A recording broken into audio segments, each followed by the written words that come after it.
One of the more peculiar legacies of the British to India is Shimla, a remote hill station perched 7,000 feet in the Himalayas.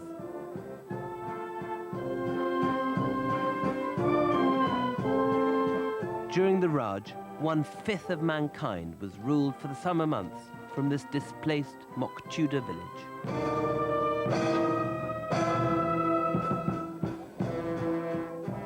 It was home from home for generations of memsahibs and mandarins. Here they gossiped and took tea, pulled rank and went to the races, as if they were somewhere in the home counties, rather than on the borders of Tibet. At the heart of Shimla's web of generals and great gamers and smooth imperial functionaries lay Viceregal Lodge, summer residence of the Viceroy, the most powerful man in Asia.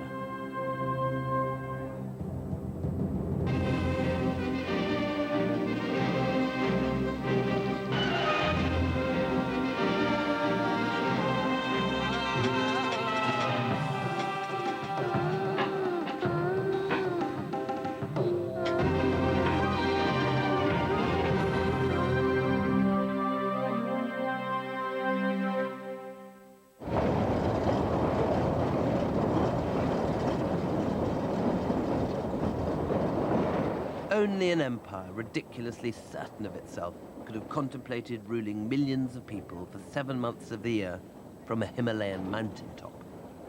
Yet every April, when the heat of Calcutta became unbearable, the entire bureaucracy of the Raj trekked 1,000 miles across the burning plains to the cool of Shimla.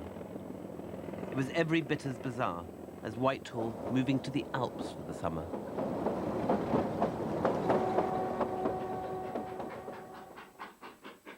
We used to go in this revolting little hill train, which my brother always called the little ill train, because we were always sick in it.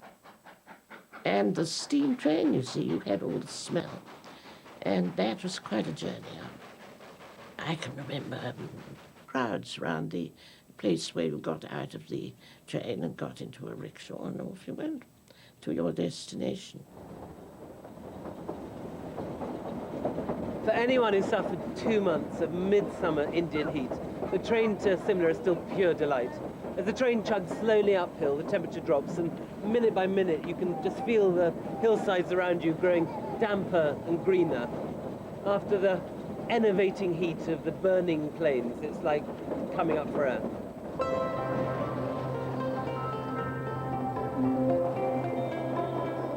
Eventually you catch your first glimpse of Viceregal Lodge, a Scotch stronghold looking strangely at home on its Himalayan saddle.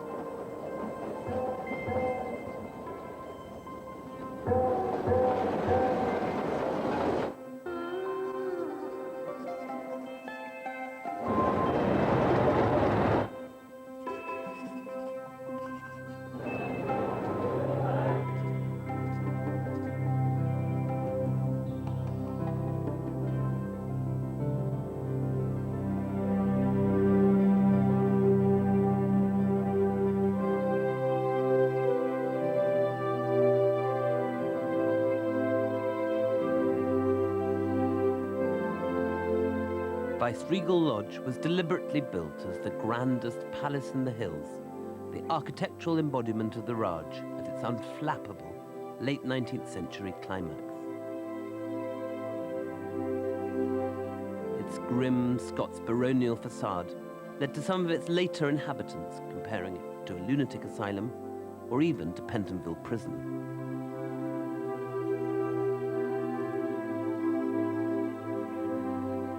But at the time, no expense was spared. All the furnishings were supplied by Maples of London, and it was rumoured that Indian income tax was introduced to pay for it all.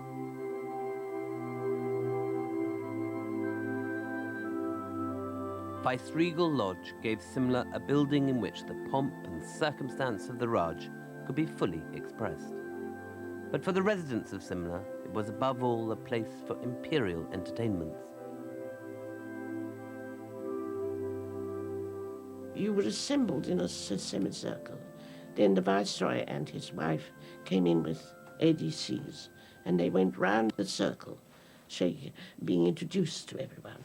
Then you were told who was going to take you in, and you all formed up in pairs in order of precedence with your partner. And the band, of course, the Viceroy had his band, and so did all the presidency governors too.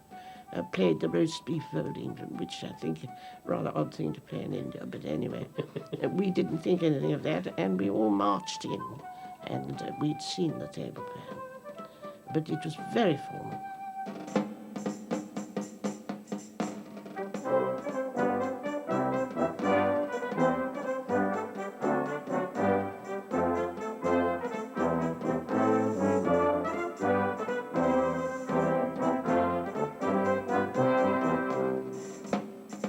There were hill stations, there were smart hill stations, and there was Shimla. In Plain Tales from the Hills, Kipling portrayed the town as a centre of frivolity, jealousy, and romantic intrigue, peopled by formidable memsahibs with names like Mrs. Hawksby and Mrs. Reaver.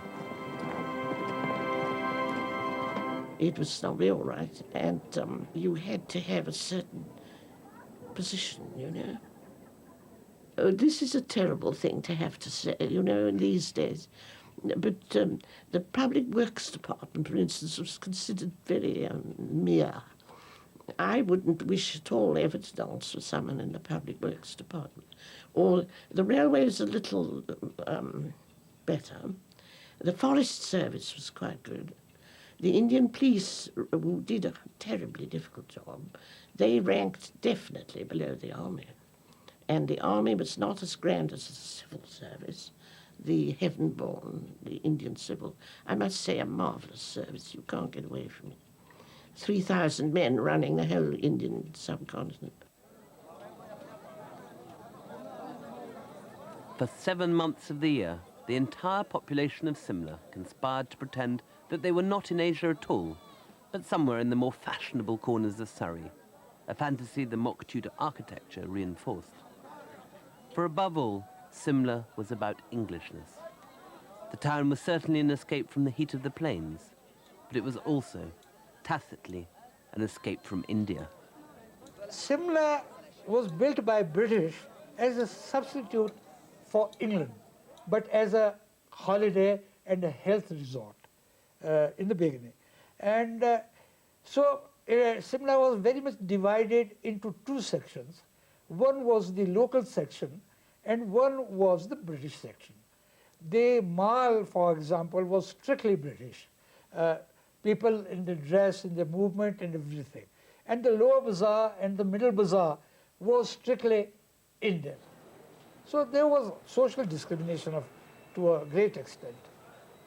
To the British, the labyrinthine alleys of the lower bazaar were an unwanted reminder of the teeming Indian plains.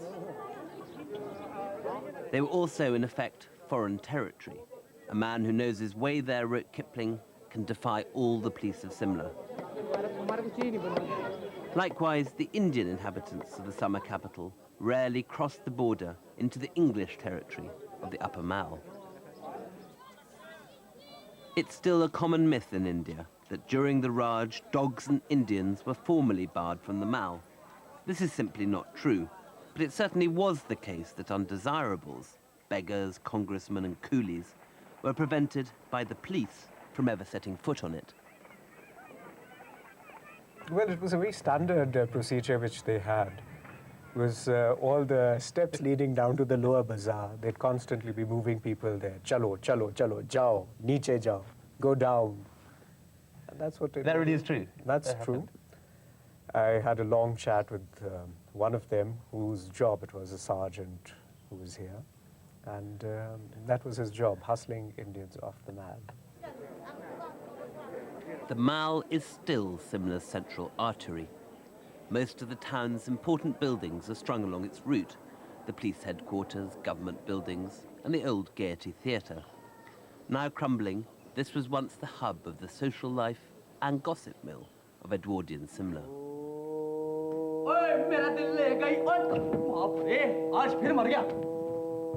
Today, most plays at the Gaiety are performed in Hindi, but once the theatre staged such long-forgotten masterpieces as The Second in Command and Dear Brutus. पक्का पक्का promise promise क्यों यार मजा आ गया क्या हुआ बच गए I did perform at the Gaiety Theatre several times. I took very small parts to begin with, and then did get a very exciting part in the end. And we took it very seriously. We had 5 evening performances and 1 matinee.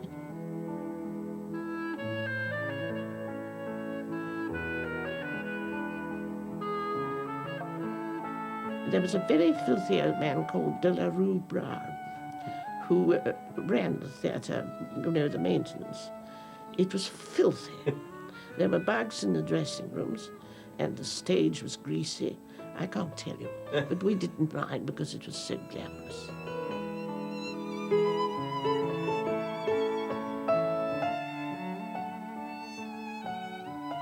All the bigwigs turned up. The Viceroy had his box, and the Commander-in-Chief had his box, and the Governor of the Punjab had his box.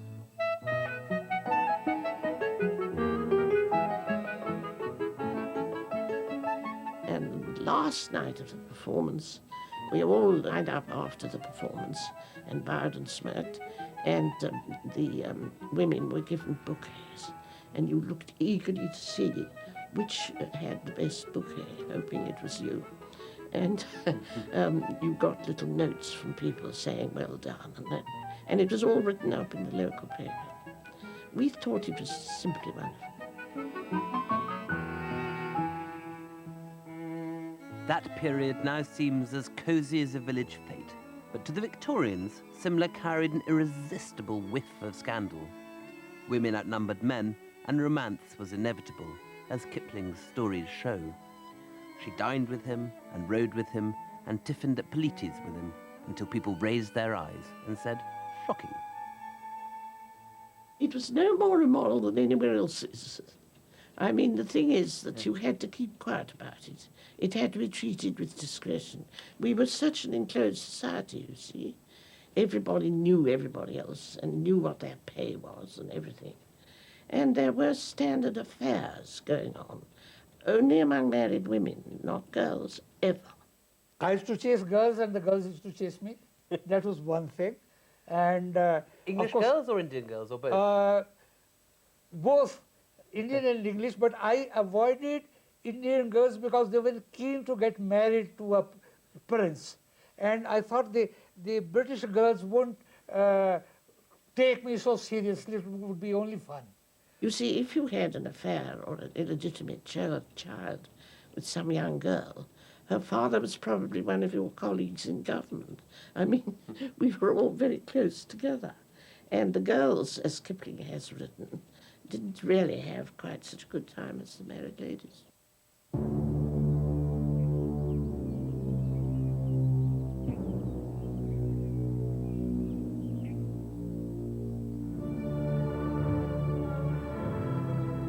But there was another side to Shimla. For despite appearances, Shimla was in fact one of the great political capitals of the world, every bit as powerful as Paris, Berlin, or St. Petersburg. Here were to be found all the departments of a great power, its strategists, soldiers, and foreign office, as well as the formidable Secret Service.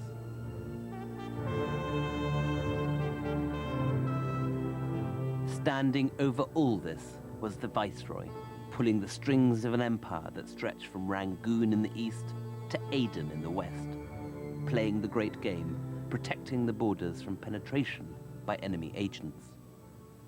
It was from these chambers in the heart of Viceregal Lodge that the great game was directed.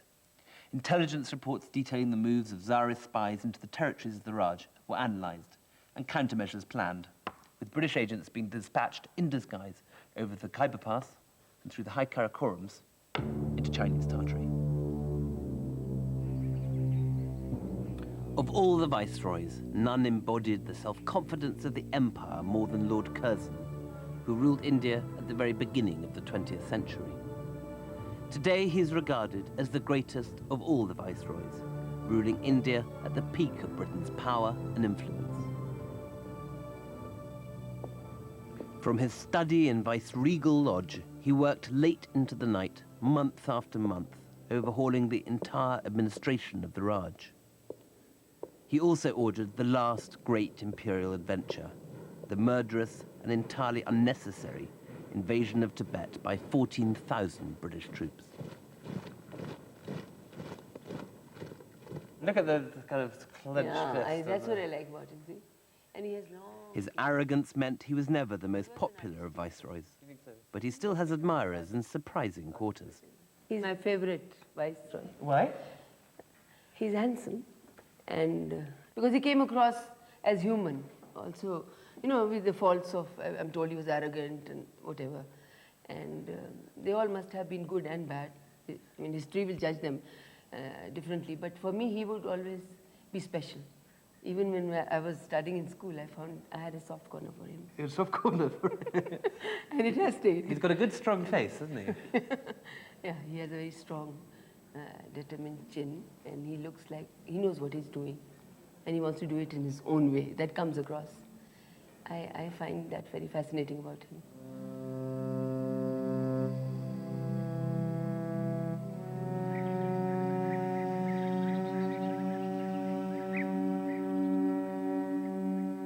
Curzon never liked Shimla. There was no culture or conversation, he wrote, and day after day he found himself surrounded by people who thought of nothing but polo and dancing. It was, he concluded, as boring as dining every day with the butler and the lady's maid. So whenever he could, he escaped to a camp in the hills nearby. Here he communicated with Shimla by heliograph.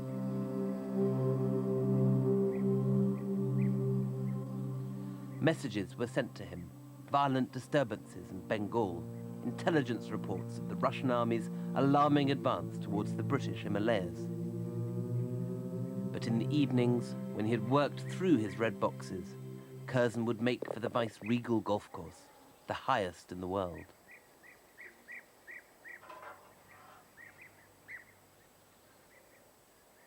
Despite my own lack of experience, I was persuaded to play a game with the secretary of the Naldera Golf Club, Mr. Sharma.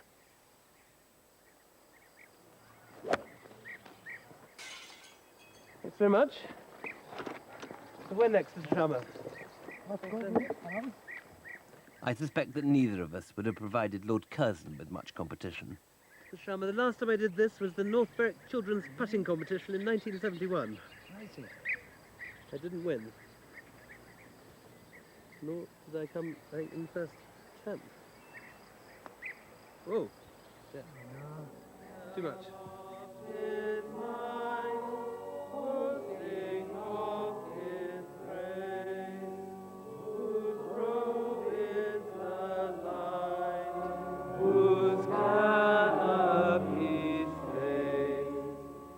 Curzon left India in 1905 when the Raj was at its climax. His viceregal nameplate still adorns the front pew. But while in his day the church was always packed full to bursting, since the British left, barely a handful of Christians remain to attend the Sunday service. The memorials on the church walls are still gleaming, yet who now remembers the Hazara expedition, where Colonel Cruikshank died from his wounds? Who has heard of Tank, where George Hickey died capturing an armed Massoud fanatic? But a century ago, this was a cause for which thousands were prepared to die.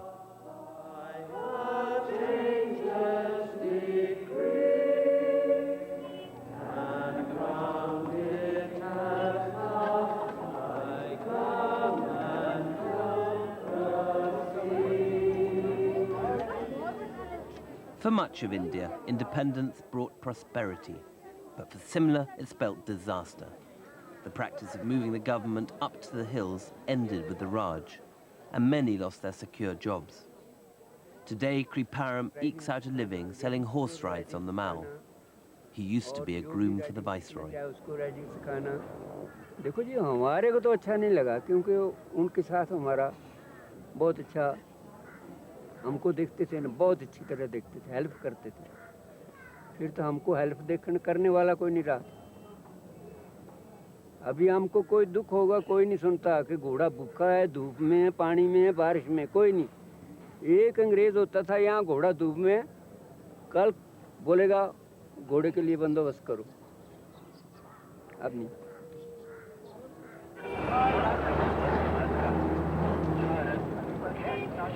Today, Shimla is less a hill station than a provincial capital located in the hills.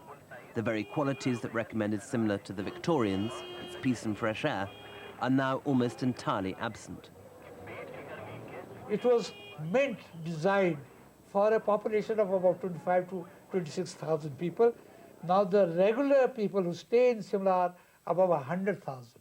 And during the holiday season, about 300,000 people come to Shimla, causing pollution and shortage of water, etc. And today I feel Shimla is bursting at its seams. The Mall was once as chic as any street in the empire. Now it's as tacky as Blackpool's Golden Mile. The tea rooms and grand hotels with their string quartets and starched linen have all disappeared, to be replaced by discount boutiques and tatty takeaways. Shimla is now sort of at the second rung for the holiday goers. So who comes here now?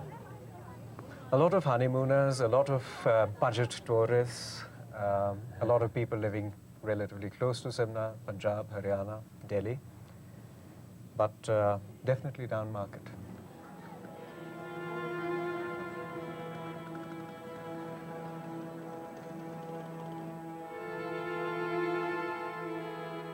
Piece by piece, the Englishness of Shimla is being dismantled.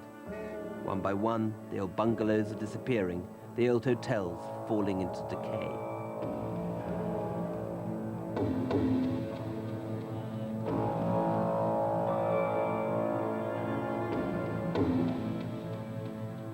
So far, Viceregal Lodge remains virtually intact, but its future is uncertain. It's now the Indian Institute of Advanced Study, a scholarly retreat for academics. But the new breed of Indian politician has little regard for scholarship. And there are persistent rumors that the building is about to be sold off to an international chain, gutted, and turned into a five-star hotel. Few will mourn the passing of a building which to many Indians represents all that was most remote and Olympian in the British Raj.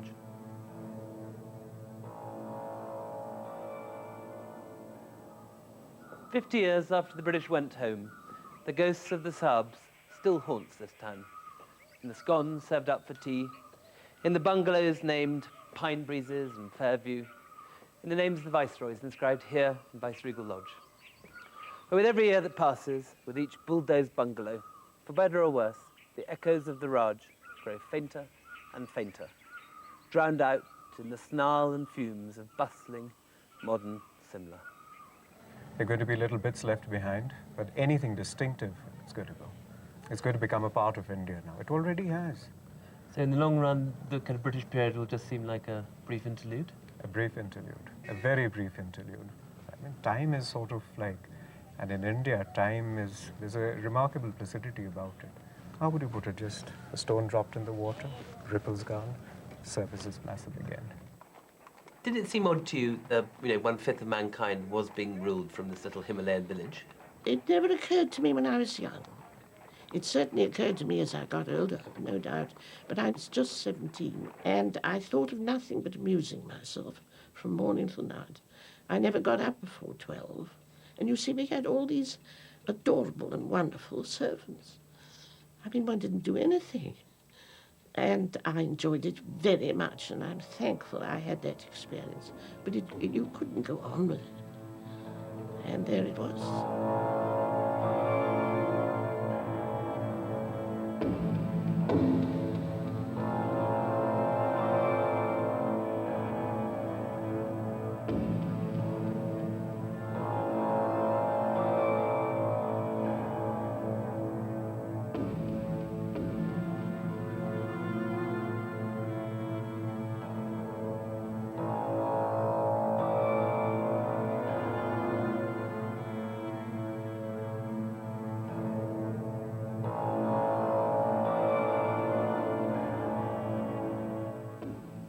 And the Indian summer season continues as Mark Tully meets the man who makes some of India's best television commercials. That's after the break.